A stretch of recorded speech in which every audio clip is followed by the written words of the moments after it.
अस्सलाम वालेकुम। अक्सर दोस्त मुझे फ़ोन करते रहते हैं और पूछते रहते हैं कि हमने हाइब्रिड सोलर इन्वर्टर लगाया हुआ है और जो ही हमने उसके साथ लिथियम आयरन फॉस्फेट या लिथियम आयरन बैटरी कनेक्ट किया है तो कुछ ही दिनों बाद हमारा इन्वर्टर ख़राब हो गया। तो वजह बताएं क्या वजह?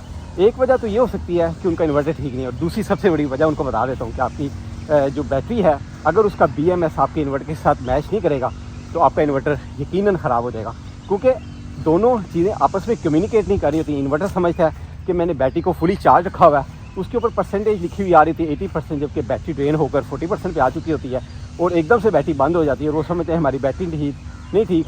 और इन्वर्टर ये समझता है कि मैंने अभी इसको चार्ज नहीं करना था क्योंकि अभी बैटरी मेरे पास मौजूद है। तो आपकी जो है ना बैटरी की वजह से इन्वर्टर ख़राब होना शुरू हो जाता है, क्योंकि वो एक दूसरे के साथ कम्युनिकेट नहीं कर रहे थे। उनका BMS, इसको बैटरी मैनेजमेंट सिस्टम कहते हैं, वो आपस में एक दूसरे के साथ बातें नहीं करता, बताता नहीं है कि बैटरी किस लेवल पर खड़ी है। आपको ऐसा इन्वर्टर ख़रीदना है और अगर आप इन्वर्टर खरीद चुके हैं तो अब आपने ऐसी बैटरी खरीदनी है जो कि आपके इन्वर्टर के BMS के साथ कनेक्ट हो सके। अगर वो उसके साथ कनेक्ट नहीं होगी फिर आपका इन्वर्टर ख़राब होता रहेगा। आपकी बैटरी कुछ और परसेंटेज बताएगी, आपका इन्वर्टर कुछ और बताएगा, बैटरी चार्ज होगी कभी नहीं होगी, बैटरी ख़राब भी जल्दी हो जाएगी, आपको एफिशिएंसी भी नहीं मिलेगी, बैकअप भी नहीं मिलेगा। तो बेहतरीन इन्वर्टर आप हमेशा से लें जो वोल्टोनिक्स बोर्ड के साथ आपको हाइब्रिड सोलर इन्वर्टर्स मिलते हैं। उनकी क्वालिटी बड़ी आउटस्टैंडिंग होती है। वो इन्वर्टर जो है आपके उनके साथ बैटरी आपकी कनेक्ट हो जाती है, BMS उसका कनेक्ट हो जाता है। कुछ ही कंपनियां हैं जो BMS डिज़ाइन करती हैं और बड़ी बड़ी कंपनियां उन्हीं से सिर्फ BMS लेती हैं और अपनी बैटरी से लगाती हैं। अगर आपका BMS सही होगा, बैटरी के अंदर BMS होगा तो आपकी बैटरी और इन्वर्टर जो है आपको अच्छा रिजल्ट देंगे, ख़राब भी नहीं होंगे। तो सबसे बड़ी वजह बैटरी लगाने के बाद जो अक्सर मुझे आजकल नज़र आती है वो यही है कि उनकी बैटरीज कनेक्ट नहीं होती। और एक और भी वजह है कि लोगों ने पहले से हाइब्रिड सोलर इन्वर्टर लगा लिए हुए हैं। पाकिस्तान के अंदर इस वक्त लोड शेडिंग अच्छी खासी बढ़ गई है, तो लोग अब बैटरीज की तलाश में निकले हुए होते हैं और वो ढूंढ रहे होते हैं कि हमें कोई ऐसी बैटरी मिल जाए जो हमारे सोलर इन्वर्टर के साथ कनेक्ट हो जाए। और आमतौर पर तो लोगों को पता ही नहीं कि BMS होता क्या है, किस बला का नाम है। वो बैटरी ले जाते हैं और उसके बाद उनको मसाइल जो मैंने पहले बताए हैं वो झेलना पड़ते हैं। तो आप पहले से ही इन्वर्टर ऐसा ख़रीदें जो कि एक ब्रांड हो जिसके अंदर वोल्टोनिक्स का बोर्ड लगाओ। बाहर से नाम पर ना जाएं, उसका मसला नहीं होता, अंदर ओरिजिनल वोल्टोनिक्स का बोर्ड होना चाहिए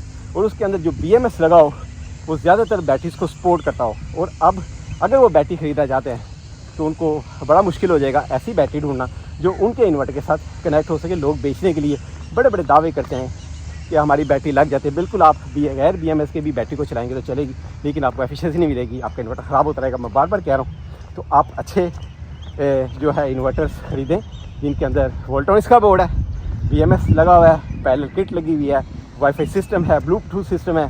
जब जो ही आप बैटरी कनेक्ट करेंगे तो उसके ऊपर कनेक्टिविटी शो होगी और आपको बेहतरीन परफॉर्मेंस मिलेगी और आपका इन्वर्टर कभी भी नहीं ख़राब होगा और आप मौजे करें, एंजॉय करें। अक्सर लोग कांधों पर उठाकर इन्वर्टर घूम रहे होते हैं, बेचारे खज्जल ख्वार हो रहे थे। मैं उनको देखता हूँ उन पर मुझे तरस आता है कि यार इनके साथ बड़ी बेईमानी हुई है, धोखा हुआ है। तो अगर आप अच्छा इन्वर्टर खरीदना चाहते हैं जिसके आपको फ्यूचर में भी पार्ट्स मिलते रहें, 8-10 साल के बाद भी पार्ट्स अवेलेबल हो, तो नीचे डिस्क्रिप्शन में मैं कॉन्टैक्ट नंबर दे दूंगा, आप उनसे रब्ता कीजिएगा। आपको 8-10 साल के बाद वारंटीज़ ख़त्म होने के बाद कभी भी कोई मसला आ जाता है तो आपको उसके पार्ट्स अवेलेबल होंगे। आजकल जो लोग इन्वर्टर मार्केट में लेकर फिर होते हैं बेचारे, जिन्होंने 2-3 साल पहले ख़रीदे थे, उनको उनके पार्ट्स ही नहीं मिलते। तो इसलिए अच्छा इन्वर्टर और अच्छी बैटरी ख़रीदें जो इसके साथ एक दूसरे के साथ कम्युनिकेट कर सकें। कि BMS सिस्टम अगर उनका कनेक्ट नहीं होगा तो आपका इन्वर्टर ख़राब होता रहेगा। मैं बार बार कह रहा हूँ। तो यही सबसे बड़ी वजह। अब आप नीचे डिस्क्रिप्शन में भाई हैं, उनका कॉन्टैक्ट नंबर मैं दे रहा हूँ, उनसे कॉन्टैक्ट कीजिएगा। तो इंशाल्लाह आपको ज़रूर गाइड करेंगे, बताएंगे कि आपको अच्छा इन्वर्टर कैसे मिल सकता है, अच्छी बैटरी कहाँ से मिल सकती है। नेक्स्ट वीडियो तक मुझे इजाज़त दीजिएगा। अल्लाह हाफिज़।